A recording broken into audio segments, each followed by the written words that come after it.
ഇപ്പോൾ വളരെ കഷ്ടപ്പെട്ടിട്ട് Indian homeopathy ശാസ്ത്രജ്ഞന്മാരൊക്കെ ഈ അടുത്ത് കണ്ടുപിടിച്ചൊരു മരുന്നാണ് ബ്ലാറ്റ ഓറിയൻറ്റാലിസ് 30C.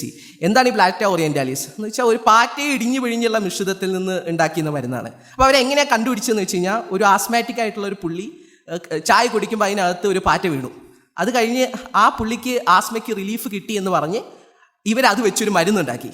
അങ്ങനെയാണ് ഈ ബ്ലാറ്റ ഓറിയൻറ്റാലിസ് 30C വരുന്നത്. ഇനി ഇതെങ്ങനെയാണ് പരീക്ഷിക്കുന്നത്?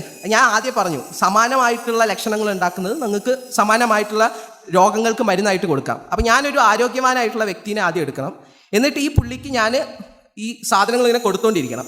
അപ്പോൾ ഒരു രോഗത്തിന് തത്തുല്യമായ ലക്ഷണങ്ങൾ ഉണ്ടാവുകയാണെങ്കിൽ എനിക്ക് ആ സാധനം മരുന്നായിട്ട് ഉപയോഗിക്കാം.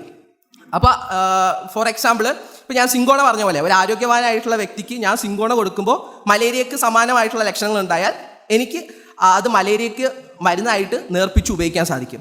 അപ്പോൾ ഇതിങ്ങനെ ഒരുപാട് പ്രൂവിങ് ഉണ്ട്. ഇനി ചില സ്വപ്നങ്ങളിലുള്ള പ്രൂവിങ് ഉണ്ട്. അതായത് ചില മരുന്നുകളൊക്കെ കൊടുത്തിട്ട് ചില സബ്സ്റ്റൻസ് കൊടുത്തിട്ട് ആൾക്കാരെ ഉറങ്ങാൻ വിടും. അവർ ഉറക്കത്തിൽ കാണുന്ന സ്വപ്നങ്ങളെ ബേസ് ചെയ്തിട്ട് വരെ ഇവർ മരുന്നുണ്ടാക്കാറുണ്ട്.